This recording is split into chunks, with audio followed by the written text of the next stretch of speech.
جا رہے جام پیاسوں کی بھیڑ ہے سرے کوثر لگی ہوئی میرا کفن ہو تارے ادب سے بنا ہوا میرا کفن ہو تارے ادب سے بنا ہوا او ساتھ التماس کی جالر لگی ہوئی قربان اے خیال رخ مصطفیٰ تیرے رونق ہے ایک ذہن کے اندر لگی ہوئی زہرا حسین اور حسن کا غلام زہرا حسین اور حسن کا غلام ہوں مہر علی کی مور ہے مجھ پر لگی ہوئی مہر علی کی مور ہے مجھ پر لگی ہوئی تکتے ہیں جس کو شمس و قمر رات دن نصیر اپنی نظر بھی ہے اسی در پر لگی ہوئی اور کہتے جس کو عشق وہ ایک آگ ہے نصیر بجھتی نہیں سنی ہے یہ اکثر لگی سبحان اللہ سبحان اللہ جزاک اللہ جناب مولانا حیدر علوی صاحب 3 روز سے مولا کائنات پہ پروگرام ہو رہے ہیں اور اب وہ شب آ پہنچی ہے کہ جس کی سحر کو امیر المومنین علی ابن ابی طالب علیہ السلام نے جام شہادت نوش کیا اور اپنے رب کے پاس گئے امت مسلمہ کے لیے مولا کائنات کی تعلیمات اور آپ کی سیرت کتنی ضروری ہے اور پھر آج کے دور میں بھی 1400 سال گزر گئے وہ آپ فرمائیے گا کہ رسول پاک کی ہستی ان کا اسوہ اسلام کی تعلیمات ہمیں پتہ چلیں گی تو اسی در سے پتہ چلیں گی کیونکہ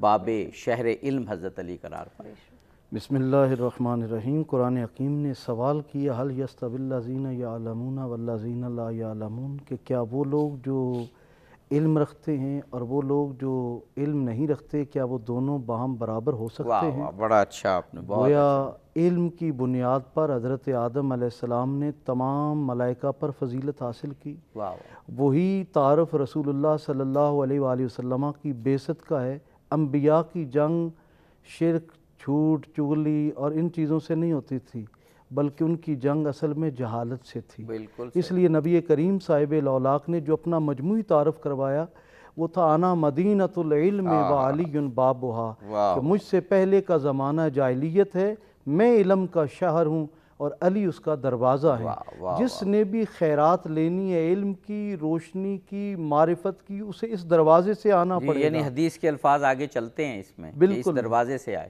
وہ اس دروازے سے آئے گا تو ہی اسے فیض ملے گا اور جو اس در پہ نہیں آئے گا یعنی ایسا ہے کہ لوگ کہتے ہیں جی دیوار پھلانگ کے بھی تو جایا جا سکتا ہے اسے چور ڈاکو کہا جاتا ہے اسے انسان نہیں کہا جا سکتا تو جس نے بھی علم کی خیرات لینی ہے حضور نے فرمایا انا مدینۃ الحکمت وعلی بابھا میں حکمت و دانائی کا شہر ہوں اور علی اس کا دروازہ ہے یہ تو کلیئر بات ہے کہ مولا علی شیر خدا انبیاء خود رسول خدا کے بعد تنہا جمیع صحابہ میں ذات علی ہے کہ جس نے منبر پر بیٹھ کر کہا سلونی سلونی اما شئتم جو چاہتے ہو مجھ سے پوچھو ما کان و ما یکون جو ہو چکا اس کے بارے میں جو ہونے والا ہے اس کے بارے میں جو پوچھنا ہے یہ مجھ سے آج پوچھ لو اور یہ بات بتاتی ہے کہ مولا علی شیر خدا جمیع صحابہ میں علم کے معاملے میں سب سے افضل تھے اور وہ فضیلت کلی تھی اسی وجہ سے فرمایا اما جو مرضی ہے مجھ سے پوچھ لو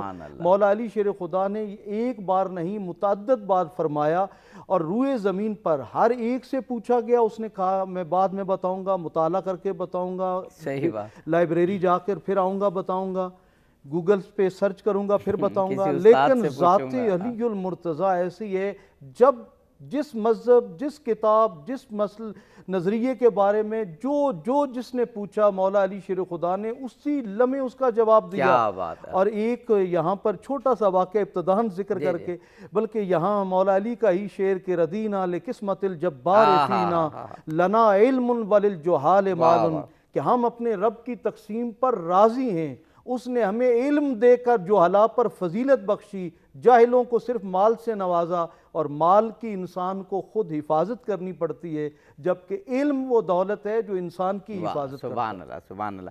جناب مولانا شیخ سخاوت علی قمی صاحب، ہمیں گو وقفے پہ جانا ہے، لیکن جتنا جواب ہوا پھر ہم واپس آپ ہی سے شروع کریں گے۔ علی باب شہر علم، میرا خیال ہے کسی سوال کی ضرورت ہی نہیں ہے۔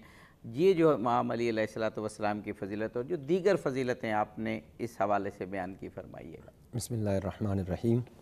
سب سے پہلے عالم اسلام کو اس دردناک، غمناک اور کربناک مناسبت جو یقیناً پورے عالم اسلام کے لیے غم کا سبب ہے، اور اس غم میں کہہ سکتا ہوں کہ سرکار دو عالم کی ذات شریک ہے، جیسا کہ روایت بھی ہے، اور فتاوی عزیزیہ میں بھی شاہ عبدالعزیز انہوں نے بھی ذکر کی، اور دوسرے علماء نے بھی، کہ امیر المومنین نے اس شب کے آنے سے پہلے، شب ضربت سے پہلے اپنے خواب کا ذکر بھی فرمایا، اور کہا کہ سرکار دو عالم نے مجھے کہا کہ امت نے آپ سے اگر رخ موڑ لیا، آپ اس سے رخ موڑ لیں، جو اشارہ تھا کہ آپ میری طرف آنے والے ہیں۔ اور یقیناً اس حوالے سے تسلیت و تعزیت عرض کرتا ہوں۔ آغا صاحب، یہ پورے عالم اسلام کو تعزیت تسلیت کے ساتھ ہی ہم ایک وقفہ لینا ہے، وقفے کے بعد میرے سوال کا جو علمی جواب ہے وہ آپ وقفے۔ جی ناظرین، بریک کے بعد حاضر ہوتے ہیں، کنٹینیو کرتے ہیں۔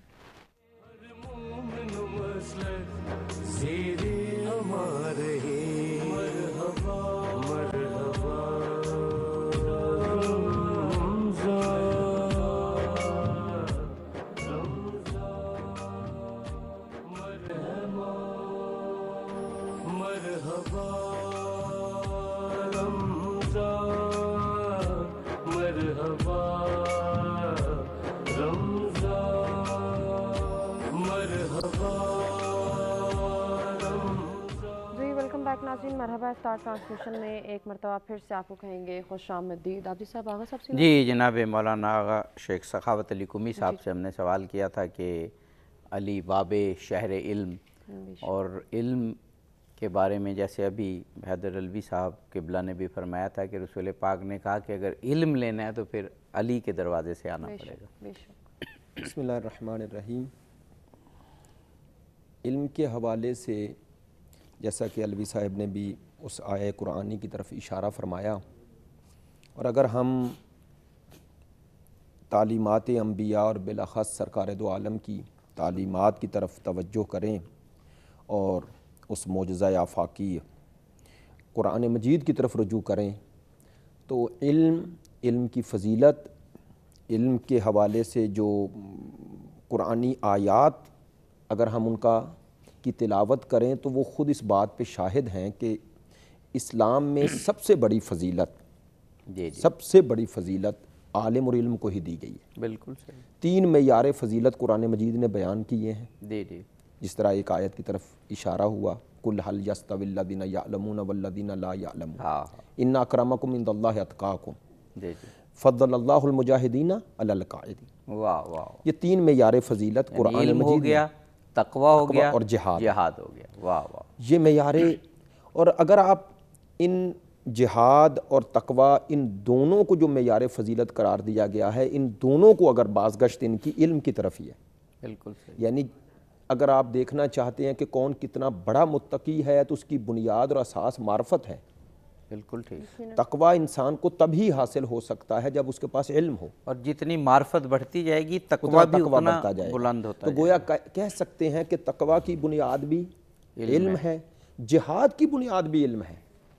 ہر تلوار چلانے والے کو اسلام نے مجاہد نہیں کہا، بلکہ احادیث موجود ہیں کہ جب اس میدان کارزار سے صحابہ کرام رضوان اللہ علیہم پلٹ کے آئے تو سرکار دو عالم کی حدیث کے مفہوم یہ ہے، فرمایا مرحبا، یہ جہاد اصغر سے واپس آ گئے، اب جہاد اکبر باقی ہے۔ پوچھا گیا یا رسول اللہ اس سے بڑا کیا جہاد ہے جو تلوار چلائی گئی؟ تو آپ نے فرمایا جہاد بالنفس ہے، اپنے نفس سے اپنے آپ سے جہاد ہے. اور علماء کرام بھی اس بات کی تائید فرمائیں گے کہ وہ جو جہاد بالنفس ہے وہ بھی علم کی بنیاد پر ہی ہوگا. بالکل صحیح. وہ ہم اپنی خواہشات نفسانی کی جو مقابلہ کریں گے، جو مخالفت کریں گے، اس کی بنیاد اور اساس بھی علم ہونا چاہیے، اور علم ہی ہے. اور جو آدم کی فضیلت بھی اللہ نے بیان کی ایسا ہی ہے. مثلا دیکھیں دو چیزیں ذکر ہوئی، حضرت آدم کی خلافت، اور خلافت کے بعد پروردگار نے انہیں جو خلیفت اللہ کا عنوان دیا ہے، اس خلافت الہیہ کی بنیاد اور اساس کیا تھی؟ علم تھا. جب فرشتوں نے اعتراض نہیں ہے، فرشتوں نے اظہار کیا ہے، اور جو وہ کہہ رہے تھے وہ بھی درست تھا کہ آیا اسے بنا رہا ہے جو زمین میں خون ریزی کرے گا، فساد کرے گا. پروردگار عالمین نے جواب میں جو حضرت آدم کی مقام و مرتبے اور اس خلافت الہی دینے کا سبب بیان کیا ہے، وَعَلَّمَ آدَمَ الْأَسْمَاءَ كُلَّهَا ثُمَّ عَرَضَهُمْ. فرشتوں کے مقابلے پر جو حضرت آدم کو افضلیت ملی ہے وہ بھی علم کی وجہ سے ملی ہے. اور یہ معرفت کہ معلوم سے مجہول تک پہنچنا، یہ اگر کائنات میں کسی مخلوقات میں کسی مخلوق کو حاصل ہے یہ عظمت، تو یہ انسان کو حاصل ہے. بالکل. باقی جانور پیدا ہونے سے لے کر مرنے تک وہ جانور ہی ہے. بالکل ٹھیک. اس کی جنس، اس کا صرف وجود بڑھتا ہے، باقی اس کے کمالات میں کوئی کمال شامل ہی نہیں ہے. بالکل. ہمارے ایک بزرگ عالم کہتے ہیں کہ گدھا پیدا ہونے سے پہلے مرنے تک گدھا ہی ہے. بالکل ٹھیک. لیکن یہ انسان ہے جو پیدا تو جانور کی طرح ہی ہوا ہے، حیوان کی طرح ہی ہوا ہے، اس کی ابتدائی خواہشات تو حیوانی ہی ہیں، لیکن پروردگار نے اس میں وہ روح الہی رکھی ہے. وہ معرفت کا جذبہ صرف اس میں ہے کہ جیسے ہی یہ پروان چڑھتا ہے اور اس کائنات میں جو سوال کرنے کا اور سوال کو وہ پیدا کرنے کا جو اللہ نے اس کی فطرت میں رکھا ہے، صرف انسان کے رکھا ہے. بالکل. تو بقول شہید مطہری کے خود انسان کے اندر سوالات کا پیدا ہونا، ایک 6 سال کے 4 سال کے بچے کے اندر سوال پیدا ہونا، یہ دلیل ہے کہ انسان حیوانوں سے الگ مخلوق ہے، اور انسان کی شناخت یہ ہے کہ یہ سوال کرتا ہے. تو فضیلت آپ فرما رہے ہیں کہ علم ہی کے ذریعے ہے. انشاءاللہ بات جب آگے بڑھے گی تو میں چاہتا تھا کہ تمہیدی طور پر یہ بات عرض ہو جائے کہ قرآن مجید نے سب سے بڑی فضیلت علم کو اگر قرار دیا ہے تو اس کے بعد جس کا علم جتنا بلند ہوگا اس کا مرتبہ اتنا بلند ہوگا.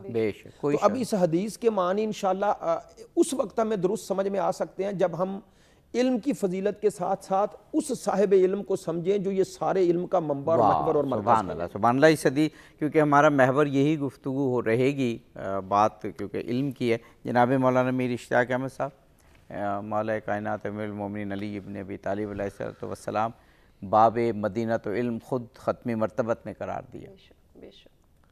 بسم اللہ الرحمن الرحیم، صلی اللہ علی النبی الامی وعلی آلہ وصحبہ وبارک وسلم.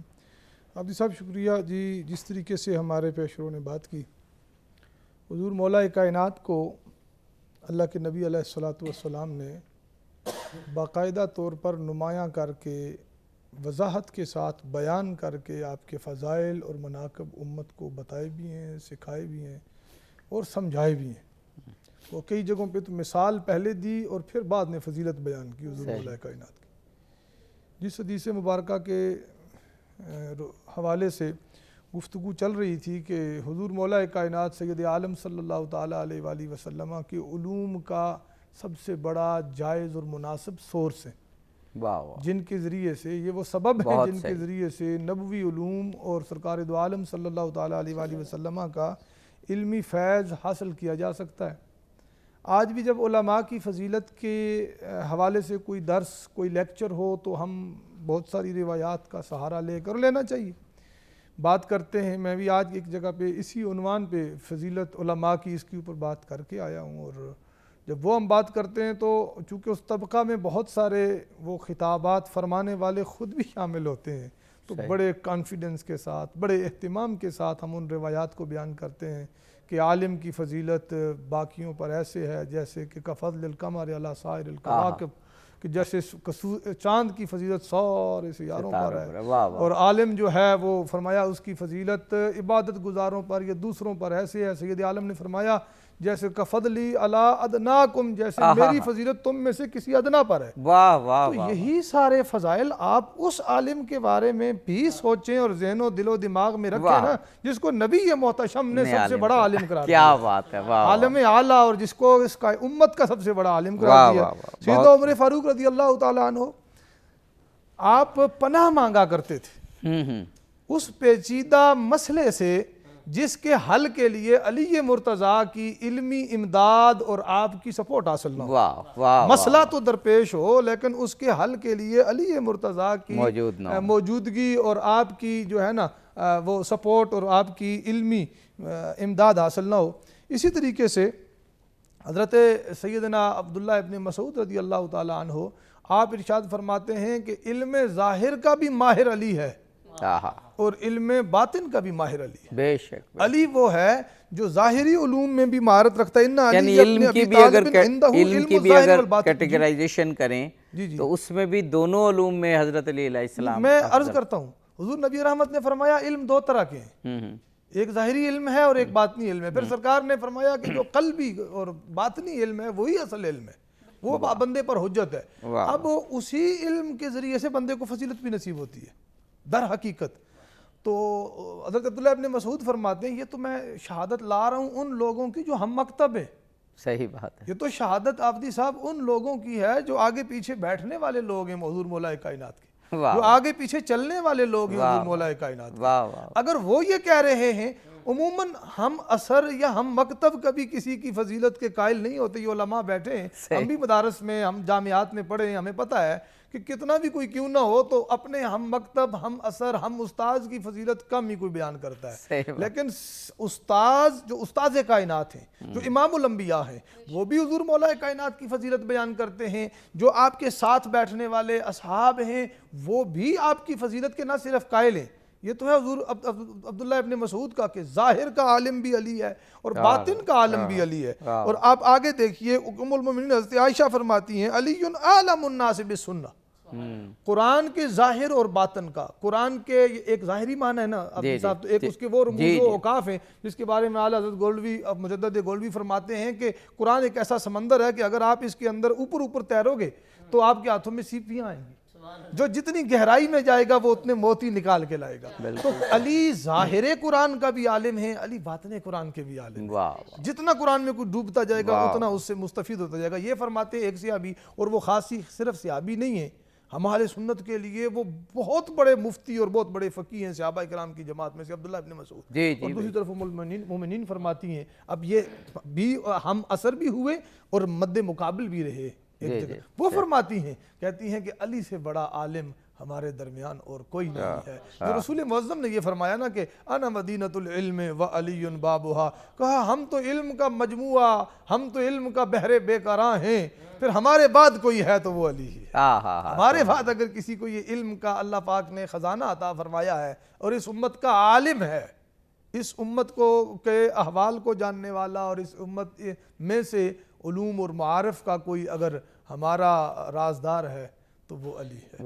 اس کو دیگر کئی صحابہ نے بھی بیان فرمایا، جس طرح آغا صاحب فرما رہے تھے کہ آگے بات چلتی ہے تو یہاں تک فرمایا گیا کہ اگر کسی مسئلے میں حضور مولا کائنات ایک رائے دے دیتے، یہ غالباً علوی صاحب نے بھی یہ بات ذکر کی تھی، کئی صحابہ سے منقول ہے مختلف کتابوں میں کہ کسی مسئلے پر حضور مولا کائنات رائے دے دیتے تو ہم پھر کسی اور سے رائے نہیں لیتے تھے۔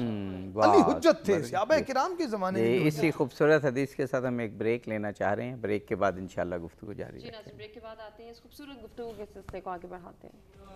مسلمان کا مہینہ، شیطان کے پابند سلاسل کا مہینہ، جرم و خطا سے توبہ بخشش کا مہینہ، مرحبا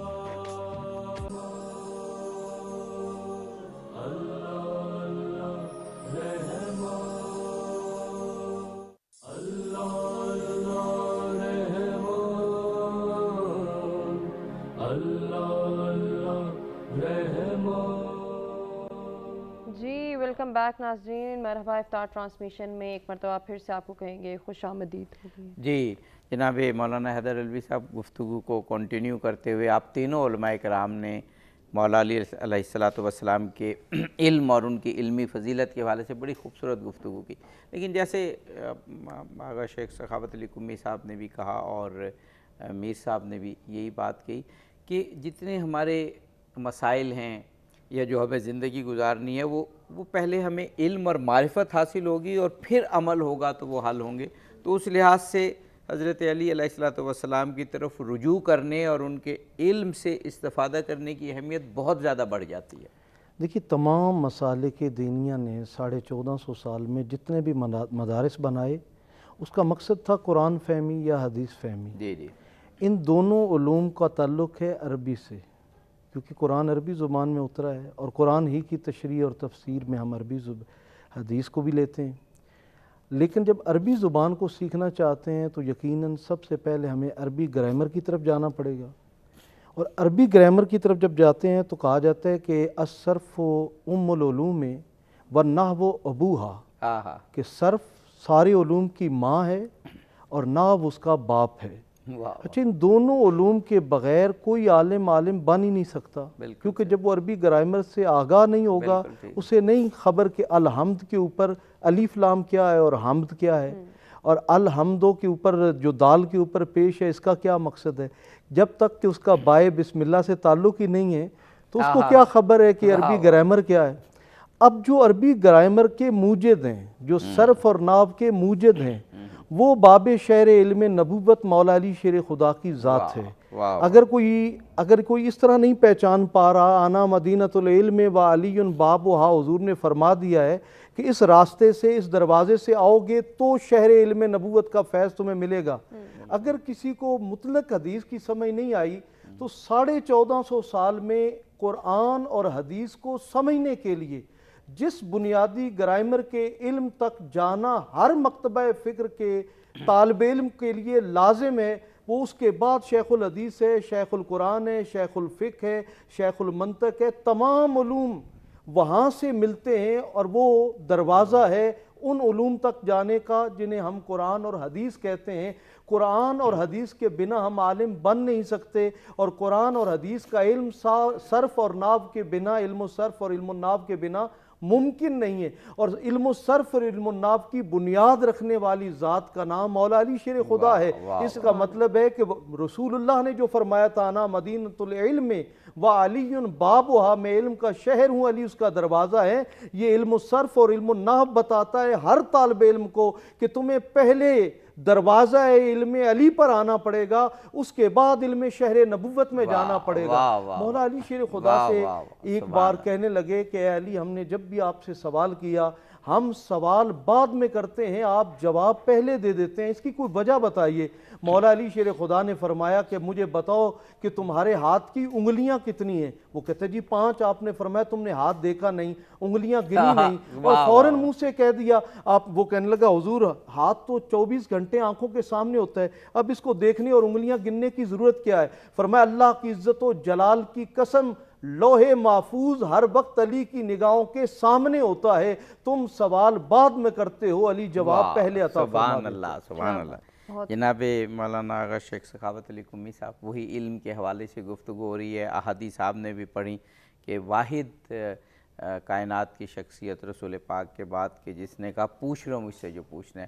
یہاں پر یہ ہے حال کہ اگر کوئی واقعی عالم ہے، جب ہم ان سے پوچھتے ہیں کہ آپ عالم ہو، تو بڑے سے بڑا عالم بھی یہ کہہ سکتا ہے کہ میں جاہل نہیں ہوں، لیکن کوئی بھی یہ جرت نہیں کرتا کہنے کی کہ میں ہر چیز کا عالم ہوں. مولا کائنات کا دعویٰ اور پھر اس دعوے کی دلیل آپ کی ساری زندگی. علم پر گفتگو اور علم کا دائرہ جس طرح فرمایا گیا کہ وسیع ہے، اور اس حوالے سے بنیادی طور پر اگر ہم اس حقیقت کی طرف متوجہ ہو جائیں کہ ہر عالم کی عزت اور فضیلت اس معلوم کی وجہ سے ہوتی ہے جو اس کے پاس ہے. جی جی، یہ بڑا بنیادی بات میں عرض کر رہا ہوں. جی جی، یہ سید حیدر عاملی بہت بڑے عارف ہیں، ان کا جملہ ہے، وہ فرماتے ہیں کہ ہر معلوم کی وجہ سے عالم کی عزت ہوتی ہے. جی جی، یعنی جتنا اس کا معلوم، یعنی جس کا علم وہ رکھتا ہے، جی جی، جتنا وہ بلند ہوگا عالم اتنا بلند ہوتا جائے گا. خوبصورت بات، خوبصورت. وہ کہتے ہیں تمام علوم میں علم دین کیوں سب سے بلند ہے. بھائی علم سائنس بھی ہے، کائنات کے دوسرے علوم بھی ہیں جس کی طرف وہ مختلف عناوین سے انہیں یاد کیا جاتا ہے، تو وہ فرماتے ہیں علم دین ہی کیوں سب سے بلند ہے؟ کہتے ہیں چونکہ اس کا معلوم بلند ہے۔ واہ واہ، معلوم کون ہے اس کا معلوم خدا ہے، یعنی کسی حد تک کہہ سکتے ہیں ٹاپک یا موضوع یا وہ چیز، یعنی جس چیز کا علم آپ معلوم کہتے ہیں اس شے کو جس کے علم کی وجہ سے آپ کے پاس جس کا علم آیا اور آپ عالم بنے، آسان لفظوں میں۔ تو چونکہ جس کا معلوم معرفت خدا ہوگی، یا دوسرے لفظوں میں اگر سمیٹوں معرفت کائنات اور معرفت انسان، باقی تمام علوم وہ ہیں جو انسان کے فائدے کے لیے استعمال ہوتے ہیں، لیکن خود انسان کیا ہے، انسان شناسی جسے کہتے ہیں، وہ صرف ایک علم ہے، اور وہ علم الہی ہے۔ اسی لیے علم کی جب درجہ بندی کی گئی، اور قرآن مجید میں بھی اس کی طرف اشارہ ہے، تو علم کو 3 مراتب اور درجوں میں تقسیم کیا گیا۔ پیر صاحب نے بھی اپنی گفتگو میں اشارہ فرمایا تھا علم باطن کی طرف۔ قرآن مجید نے بھی آیات مختلف اگر آپ اس پہ غور کریں تو یہ علم کی اقسام ہیں، یعنی جسے ہم معرفت کہتے ہیں، علم الیقین ہے، عین الیقین ہے، حق الیقین ہے۔ جی بالکل۔ علم الیقین کہتے ہیں کسی شے کے آثار کا علم ہونا، عین الیقین کہ جو مؤثر ہے اسے دیکھنا، اور حق الیقین وہ ہے کہ وہ مؤثر آپ کے وجود میں اثر انداز ہو جائے۔ جی جی۔ اس کی مثال ایسے علماء نے دی ہے کہ آپ اگر ایک دیوار کے پیچھے دھواں اٹھتا دیکھیں تو دھوئیں کو دیکھنے کے بعد آپ کا ذہن آگ کی طرف جا رہا ہے، تو آپ کو ایک معرفت حاصل ہو رہی ہے، اس دھوئیں سے معرفت حاصل ہو رہی ہے، آپ اثر کو دیکھ کے مؤثر کی طرف جا رہے ہیں، آپ نشانی کو دیکھ کے صاحب نشان کی طرف جا رہے ہیں، تو کہتے ہیں یہ علم الیقین ہے۔ اسی طرح کائنات کا ایک علم جو اس کائنات کو دیکھنے کے بعد ہمیں حاصل ہوتا ہے، جسے اللہ نے اپنی آیات کہا ہے، یہ آیات کا علم جو ہے یہ علم ابتدائی ہے۔ پھر اس سے اگلا علم ہے عین الیقین، اور پھر ہے حق الیقین۔ حق الیقین وہ علم ہوتا ہے کہ یہاں وہ آیات کا مشاہدہ نہیں صرف کرتا جو صاحب علم ہے، وہ خود آیت بن جاتا ہے، وہ اس کائنات میں سب سے بڑی آیت خود بن جاتا ہے۔ اب اگر خداوند متعال نے اس زمین و آسمان کو اور اس میں جو کچھ ہے اس کو اپنی آیات کہا ہے، آیات جمع ہے آیت کی، اور آیت کا معنی نشانی ہے، اگر یہ پوری کائنات اللہ کی آیات ہیں تو سرکار دو عالم ان آیات میں آیت کبریٰ ہیں۔ واہ واہ واہ واہ۔ تو اگر آپ مدینۃ العلم کی حقیقت اس نقطہ نظر سے دیکھیں گے تو سرکار دو عالم فرما رہے ہیں میں شہر علم ہوں، شہر علم ہوں۔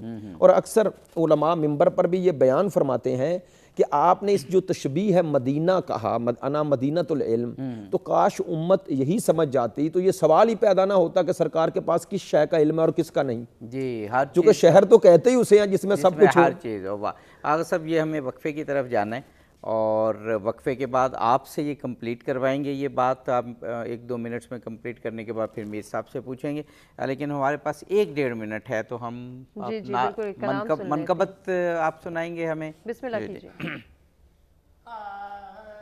زمین سے لے کر آسمان تک علی کے جھنڈے گڑے ہوئے، مگر امتیاں بے خرد ہیں جو اپنی ضد پر اڑے ہوئے ہیں۔